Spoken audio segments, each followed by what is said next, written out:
Olá a todos, eu sou Antônio Rocha e esse é o Planalto Conservador News. Assistiremos na comissão que está discutindo a legislação penal e processo penal por conta do projeto de lei anticrime do ministro Sérgio Moro. Ouviremos o delegado Carlos Eduardo Pellegrino Magro, onde ele fará uma bela explanação sobre direito natural e os males que foram causados ao pensamento jurídico brasileiro pela falta deste. Realmente tem uma coisa que é meio chata, é porque ele parece não ter muito problema com a Sociedade Fabiana e a Escola de Frankfurt, que são justamente os responsáveis por essa tragédia que se encontra o nosso direito, resultando no que a gente tem hoje no Supremo. Todos os alunos da Escola de Frankfurt de Sociedade Fabiana, progressistas, o positivismo tá ali só para ser usado a favor deles, com aquele pensamento bem bacaninha de Ronald Dworkin. Cada um ali é uma constituição e legislam que é uma beleza. Então, eu tenho só essa restrição em relação à Sociedade Fabiana e à Escola de Frankfurt. Mas é uma aula fantástica e necessária para quem estuda direito. E inscrevam-se no Terça Livre Academia, porque lá sim você terá aulas de fato sobre o que é direito natural, o que é toda a história do direito. Então inscrevam-se no Terça Livre Academia, é apenas R$ 49,90 por mês, é um suplemento educacional magnífico. E inscrevam-se no canal do Planalto Conservador, deem um like e compartilhem o vídeo. Fui dormir às 2 da manhã, acordei às 4 para pegar os voos às 5h20, então peço vênia. Bom dia. Bom dia a todos. Boa noite. Bom dia a todos. Primeiro é uma honra estar na casa do povo, representando o eco dessa sociedade. É uma honra dialogar e conviver com posições tão distintas como presentes nessa casa. É uma honra sentar ao lado de deputados e pessoas tão qualificadas como tem nessa casa. E por respeito a essas pessoas qualificadas, eu faço como a minha primeira premissa aquela apresentada por Aristóteles, que tenta buscar a virtude e que foi traduzida por Eric Voegelin, da Escola Iluminista de Viena, como a busca pela integridade intelectual do conhecimento. Vamos analisar pelo método científico, como dizia o professor Voegelin, né, antes da chacina feita por Adolf Hitler na Alemanha. Vamos analisar os fatos de forma objetiva, de forma abstrata, dissociada de qualquer interesse de poder que almeja o poder. Essa é o trabalho hercúleo, chega a ser quase até divino, não sei se os homens têm essa característica, e as mulheres e todas as pessoas têm essa característica, para buscar essa virtude de Aristóteles ou essa integridade intelectual de Eric Voegelin. É com essa que eu começo a minha fala. E por estar na casa do povo, eu preciso trabalhar com premissas, como meus colegas aqui estiveram e trabalharam, lembrando que o conhecimento é produto da história. E quem dizia isso era o Rui Barbosa, grande representante dessa casa, quando recebeu a missão de Marechal Deodoro para redigir a Constituição de 1891, depois que Salgado Filho, a comissão foi repelida, né, rejeitada. E Rui Barbosa, ele tinha na sua sabedoria humana o conhecimento histórico, as tradições que são geradas de seculares ou milenares de um povo, no caso são seculares. Então eu trago essa, se puder, eu não sei se eu consigo passar ali, eu tô sem as raízes do saber do povo brasileiro. Acho que esse é nosso grande herói, né? Nossos heróis não é a cana-de-açúcar, nem o pau-brasil, nem o ouro, né? Nosso primeiro herói. Aí eu sou obrigado a discordar veementemente. Grande herói coisa nenhuma. Porque a gente tinha outras constituições antes da de 1891 bem melhores e que poderiam estar em vigor até hoje, com pequenas alterações, como a Constituição americana também tem suas emendas. Então, de herói, sinceramente, é aquela parte onde ignora-se alguma parte da história. Porque depois que veio essa república, após a queda do Império, em 89, 2 anos antes, tudo que veio até hoje foi porcaria, uma atrás da outra, culminando nessa última de 88. Então, nisso eu discordo legal. Aí é o Rui Barbosa, né? Ele traz essa premissa, essa sabedoria. E buscando o Rui Barbosa, ele buscava na sua história, influenciado pela história da Inglaterra e pela teoria do constitucionalismo americano, ele redigiu a nossa primeira Constituição em 1991 e todas essas nossas 7 Constituições que sucederam, 1934, 37, 46, a emenda de 67, 69, tirando esse lado do excesso do poder do ato inconstitucional, mas a de 88, a grande Constituição republicana. Você extrai esses princípios da nossa Constituição, na verdade foram escritos os primeiros ensinamentos por Rui Barbosa. Agora, outra premissa que eu parto, além do nosso grande herói e da grande sabedoria que ele nos trouxe na história. A nossa academia está em crise, como disse o professor Humberto. A academia está em crise porque nosso sistema jurídico penal, nosso direito penal e nossa academia, ela está dissociada com a realidade social. A nossa academia está em crise porque houve uma ruptura dos valores encontrados no estado da natureza, tão bem descritos pelo coronel e vivenciados por diversos campos. A nossa academia está em crise porque ela se afastou dos métodos científicos que Aristóteles já nos ensinou há mais de 3.000 anos e Eric Vogel, da Escola de Viena, traduziu para os tempos modernos. A academia está em crise porque ela foge do estado da natureza. É por isso que a nossa academia está em crise. E é por isso que muitos dos nossos estudantes vão estudar em outros países. É por isso que nós temos um professor, Luiz Greco, titular, lá na Escola Penal de Frankfurt, onde se cria uma identidade histórica e filosófica para o direito penal. Você pode até não concordar com a sociedade fabiana de Engels e Kant, mas lá você tem uma aproximação do direito com a realidade. Então, nós temos que reconhecer essa crise. E essa crise levou a uma insegurança pública, porque se distanciou dos métodos de estudos da realidade social. Nós temos um direito e um sistema jurídico penal disléxico, apartado da realidade social. Nós não escutamos a nossa população. Nós pensamos que a liberdade está no processo penal, enquanto a liberdade está no convívio social, nas relações e na sociedade. As instituições públicas, elas foram criadas para defender a liberdade nas relações públicas. E nós invertemos a lógica e tiramos a liberdade das relações sociais e colocamos no processo penal. E nós estamos pagando caro por isso. Nós estamos pagando caro por essa realidade. Realidade que o rapper lá no Morro falou: vocês não estão nos ouvindo. Próprio Morro do Rio de Janeiro. Vocês não estão nos ouvindo. Vocês não estão nos representando.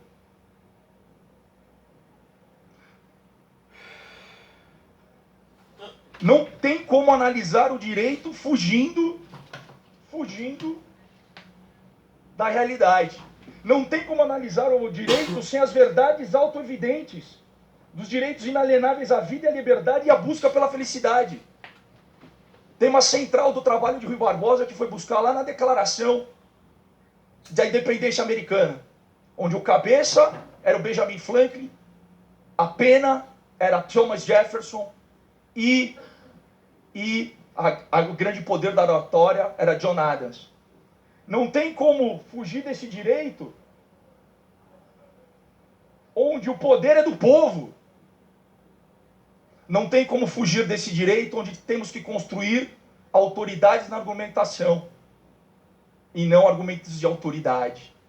Segundo fulano, segundo Beltrano, como bem nos ensinou Luiz Greco ao retornar ao Brasil do Rio de Janeiro em palestra proferida. Não tem como analisar as questões fáticas da realidade criando um conceito polissêmico, como a própria defensora aqui falou. Não temos que ser fiel à linguagem em si. Hansamer já dizia, linguagem injusto cria um direito injusto. Vem o Supremo Tribunal e para o crime de homofobia pode. Conceitos polissêmicos. Tipificando. Tirando o poder da casa do povo. Nós, o povo. Ela pode. A premissa do decano Celso de Mello quebra ali. Na deturpação da linguagem, no conceito polissêmico. Pois é só 170 páginas de prolixidade. Para esconder algo que não é científico. Lá pode. Conceito polissêmico. Não é científico. Eu tive o prazer de suceder o ministro Celso de Mello lá nas faculdades da MASO, dando aula em processo penal. Chamei o melhor amigo dele, o professor Cássio Juvenal Faria, para sentar e conversar, porque eu não sei, falei, conceitos polissêmicos. Vai na Escola Penal de Frankfurt, não existe conceito polissêmico. O conceito já é único. Aristóteles já falava, vamos descrever o objeto. Como você vai aplicar segurança pública com conceito polissêmico? Você vai aumentar a criminalidade. E não é a lei, como diz muito bem o professor Humberto, que vai combater a criminalidade. São as instituições. E o Moro, e aqui peço vênia, ele disse, esse projeto não vai ser a solução. Ele vai ser um dos meios. Uma gama de meios. Investindo no policial, qualificando o policial, investindo nas instituições públicas, deram solução da privatização. A doutora apresentou Amazonas como um grande exemplo.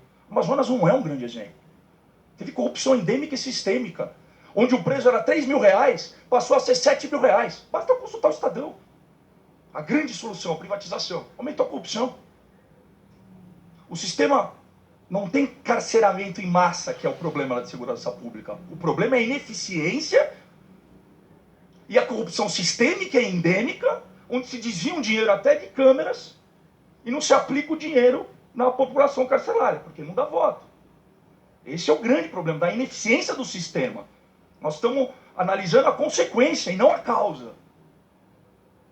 Sob pena de inverter a lógica e a razão humana para construir o caos e verificar o caos pelo caos.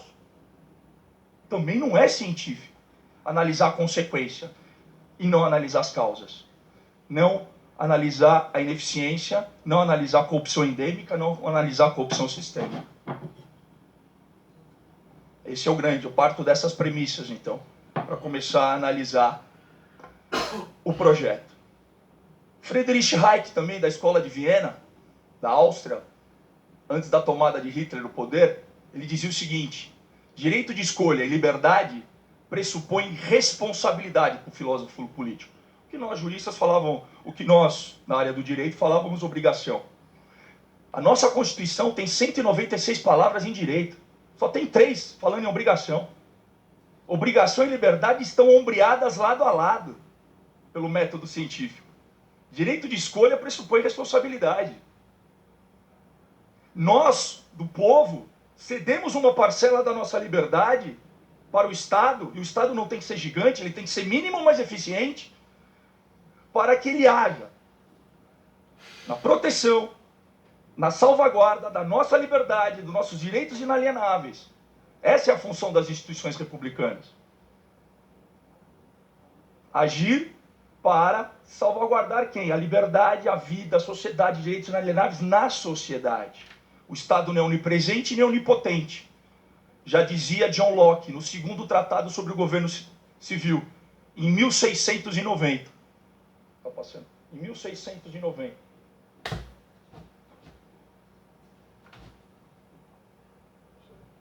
Em 1690 ele já dizia isso. Olha, o direito é proporcional, sim, desde 1215 na Magna Carta. Está lá a proporcionalidade. Não foi Beccaria que escreveu. Foi os barões em latim, depois traduzido para o inglês e para o português. Está lá a proporcionalidade entre o criminoso e o apenado. Julgado pelos seus pares. Lawful trial by peers. Eu quero um julgamento pelos meus pares e pessoas honestas. Está lá em 1215. Não foi a Revolução Francesa que fez isso. A Revolução Francesa fez uma ruptura. O seio da liberdade está lá, de um povo livre que escolheu um chefe para defendê-lo contra as invasões e construiu uma história dos seus antepassados de forma secular, construindo as suas instituições para defender o povo livre. Se vocês duvidarem disso, eu faço aqui um desafio para todos, pesquisarem na Suprema Corte Americana se encontrem um julgado sobre legítima defesa. Não vão encontrar. Não vão encontrar, já dou a resposta de antemão. Por quê? Porque é da tradição histórica deles, desde o cidadão inglês até o cidadão americano, que queria ser tratado como cidadão de inglês de primeira classe, sabia que poderia exercer a legítima defesa. E na legítima defesa, John Locke já escreve também isso em 1690, materializando essa teoria. E nós ficamos aqui chovendo no molhado. Lembro dessa discussão desde a época minha de acadêmica da década de 90. Falando sobre legítima defesa. Falando que o Supremo Tribunal vai decidir. O Supremo Tribunal não tem que sequer editar súmula vinculante, que é antidemocrática. Você não consegue, o povo não consegue fazer um controle de constitucionalidade na súmula vinculante. Ela tem força de lei, mas não tem controle de constitucionalidade? Que democracia é essa? A lei dos senhores tem controle de constitucionalidade. A súmula do Supremo Tribunal Federal não tem. Eles, por um quórum sequer qualificado simples, já pode revogar a súmula. Isso é democracia? Isso é um país que luta por uma liberdade? Não. O Supremo Tribunal Federal tem que ter stare decisis. Tem que ser um tribunal constitucional não recursal, não tem que ter jurisdição constitucional, não tem que ter jurisdição ordinária nem recursal. Tem que decidir matérias constitucionais, uma vez decidido, está decidido, pelo método científico. Não com conceitos polissêmicos. Isso não é aplicar direito. Isso é aplicar outras teses, menos pelo lado científico, buscando a virtude de Aristóteles e a integridade intelectual de Eric Voegelin.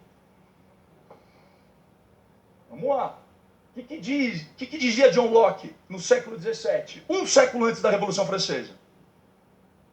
E se a Revolução Francesa, que tentam colocar nas academias como a nossa base de identidade filosófica, foi tão boa assim, por que levou 15 mil a 40 mil pessoas à guilhotina pelo antissemita chamado Maximin Robespierre, que precisou um general colocar a ordem na casa? Esses valores já estavam séculos antes na Inglaterra. Valores sobre a legítima defesa, os fundamentos da legítima defesa. Nós não podemos estar apartados, nós estamos tão apartados do estado da natureza que a defensora, com todo respeito, fala que policial tem que ser robô. Policial não pode ter medo. Olha como a academia está dissociada da realidade, está Falam muito mais do que isso, porque promotora, não essa que está nessa comissão, mas outras, e já vi vários, dizerem que, como a gente vê na televisão o tempo todo também, falar que o policial ele só pode atirar depois que for alvejado. Aí fica difícil. Esse é o pensamento que tem na academia. O da Márcia Tiburi, por exemplo, vendo uma lógica no assalto. Porque é um capitalista opressor que tem um celular ou um relógio e o pobre coitadinho do Dumping Proletariat não tem nada e o trabalho dele é expropriar aquilo porque precisa ser compartilhado. Tudo. É esse o pensamento que tem dentro da academia hoje em dia, que é fruto justamente da escola de Frankfurt e da sociedade fabiana, que iniciaram tudo, chegando ao ponto hoje de eles não terem mais força dentro desse pensamento, porque já está completamente tomado pelo pensamento marxista mesmo, bem revolucionário, onde invertem todos os valores e a moral não existe. Então a minha crítica é enorme contra a sociedade fabiana e a escola de Frankfurt é por isso. Porque é justamente o pensamento deles que está hoje entranhado dentro do meio jurídico. Com aquele seu viés ainda mais à esquerda, que é o que vemos hoje no STF. Onde temos ativistas, todos fãs de Ronald Dworkin, cada um com uma própria constituição na cabeça e fazem o seu ativismo judicial. Por isso que é tão necessário ser aprovado também o PL 4754 de 2016, que tipifica como crime de responsabilidade o ativismo judicial, que é o que eles têm feito, usurpando o poder do legislativo, o poder do povo, que já é bem deficitário nessas últimas décadas aí, onde tivemos uma hegemonia do pensamento de esquerda. E quando não tinha hegemonia dentro do Congresso, tinha a compra dos votos daqueles que eram contra. Com um mensalão, um petrolão, tudo que é tipo de propina. Então realmente não vivíamos numa democracia de forma alguma. Tínhamos um executivo socialista, onde comprava o legislativo com dinheiro público, onde eles enriqueciam todos os amigos e os partidos, e aparelhavam, enquanto isso, todo o judiciário. Não só o STF, mas justamente por conta da academia estar completamente vermelha, aqueles que se formam no direito vão para o serviço público e com essa mentalidade revolucionária. Muitos hoje tomam como ídolo a Márcia Tiburi. Isso é sério e gravíssimo. Iniciou-se tudo com a Sociedade Fabiana e a Escola de Frankfurt. Então, por isso que é tão importante assinar o Terça Livre e a Academia e escutar o que o professor Olavo de Carvalho fala também. Léxica. Puxa. Promotor denuncia, juiz condena, dentro do limite da legalidade, mas se o policial, no limite da legalidade, aqui não estou defendendo excesso. Não estou defendendo excesso. Não defendo excesso. Quem praticou crime tem que pagar pelo seu crime. Mas dentro do limite da legalidade, sai de sua casa para defender, onde há um criminoso, onde resiste absolutamente, ele na escala progressiva e proporcional da força, ele não tem outro meio a não se atirar, ele vai ser preso em flagrante? Por que o promotor não é preso em flagrante então quando oferece a denúncia ou o juiz quando se condena? E o policial tem que ser? Não é lógico e nem razão humana. E dissociado da realidade social. Olha um dos donos do Comando Vermelho bem aí à frente de gravata vermelha mexendo no celular. Quem foi que criou o Comando Vermelho? Foi justamente a esquerda. Justamente o povozinho que hoje é o PT, o pessoal PCdoB. Foram eles. Que lá no presídio da Ilha Grande foram misturados os ativistas de esquerda, os terroristas presos na época, com bandidos comuns. Pegaram esses bandidos e educaram dentro do marxismo. E hoje a gente tem Comando Vermelho, tem PCC, muito semelhante ao Partido Comunista Cubano, né? O Partido Comunista Chinês. Nada disso é coincidência. O Código Penal fala não há crime. O medo é inerente à natureza humana. A gente não pode criar... Sabe por que isso acontece? Porque nós aplicamos um método indutivo e não dedutivo. Nós não discutimos o fato concreto em assembleias, de um poder descentralizado, e criamos a norma. Nós criamos a norma idealizada e acha que vai ser aplicada no caso concreto. É por isso que a gente está sempre errando há décadas. Inverte o método tem que ser dedutivo, criado do fato à norma. Inglaterra nos ensinou isso, Estados Unidos nos ensinou isso. Nós temos que ser vassalo, nós temos a nossa identidade. Mas nós temos que aprender com bons exemplos. E aí ficamos aplicando o direito penal pelo método indutivo e não dedutivo, onde o juiz não consegue aplicar o caso concreto. Esse é o grande problema. Quando o ministro Sérgio Moro tentou trazer o medo para o direito, o medo da natureza humana, por que não pode estar na lei?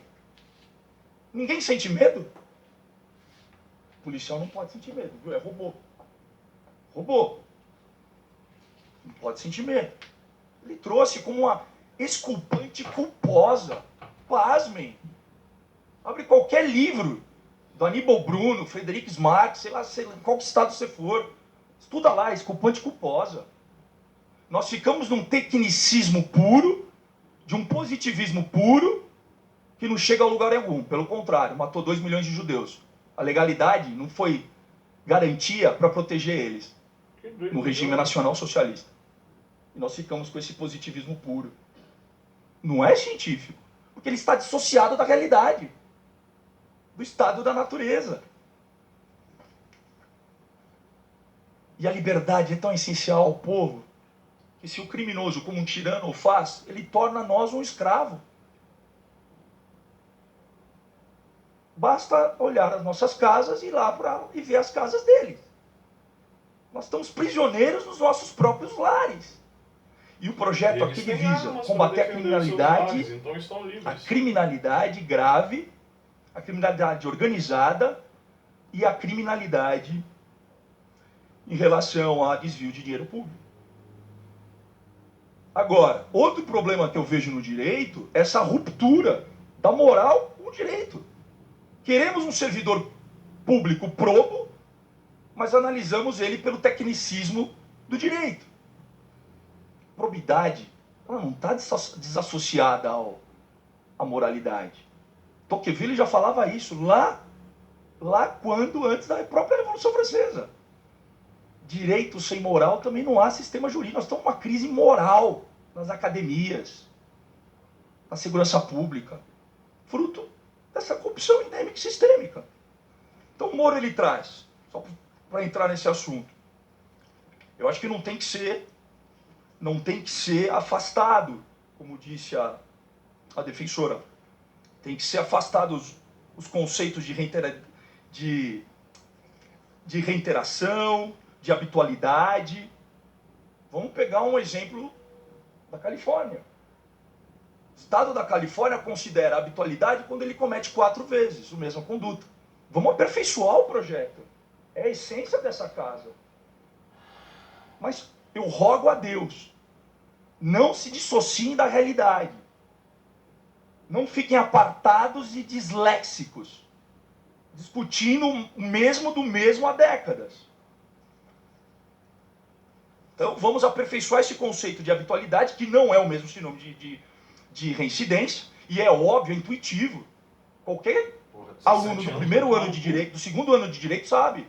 O nosso Código Penal é de 41, a parte geral teve uma reforma em 84. Como nós vamos construir um instrumento para aplicar para os fenômenos criminológicos do século XXI? Nós não podemos, com os mesmos institutos, aplicar esse fenômeno, porque nós vamos gerar o caos social. E estamos gerando esse caos social. Ah, vamos mantê-los? Não, vamos aprimorá-los. Mantê-los jamais. Os fenômenos criminológicos são outros. Então, peço até aqui uma proposta para apresentar em relação ao conceito de habitualidade, reiteração e profissionalismo. Tá? Para aprimorar e não retirá-los. Porque aí nós estamos dissociando do estado da natureza ao qual se encontra a nossa população. Esse é o primeiro ponto. Um outro segundo ponto, em relação à legítima defesa, acho que aqui eu já defendi o ponto da legítima defesa, né? Eu sou delegado da Polícia Federal há 16 anos. O estado da natureza e a capacidade de observação, como fazia Aristóteles, me fez ver, tem policial que às vezes se esconde atrás da viatura. O policial tem medo. A última operação minha foi para prender um terrorista, com relação ao estado de... ele tinha relação com o Hezbollah. Olha o PT aí, a gente. Mãe de família, Olha o PT, 56 anos de idade, uma escrivã, foi comigo. Você acha que eu ia deixar ela entrar? Você vai se desassociar dessa realidade? Não temos mais sentimentos? Isso não é crível. Isso não é humano, isso não é divino. Em relação a outro ponto colocado pela defensora, em relação ao crime de roubo, eles criaram um plea bargain. O plea bargain foi criado aqui, eu até estou com uma decisão aqui da Suprema Corte, de 1956. Foi criado lá em 1956. Quem quiser pode tirar cópia aqui do livro. Ó. E eles foram além, tanto o ministro Alexandre de Moraes, como o ministro Sérgio Moro. Criaram para roubo simples, onde não há uso de arma. Agora, quando há uso de arma, pouco importa se você vai tomar um tiro de 38 ou de 9 milímetros. É grave. Tem que ter uma pena de 2/3. Vamos discutir as causas. Vamos analisar com virtude e integridade intelectual, despido de qualquer sentimento que vai almejar o poder. Porque nossos filhos, nossos parentes estão morrendo, seja qual o campo ideológico que eles se encontrem. Isso é fato. Muito obrigado.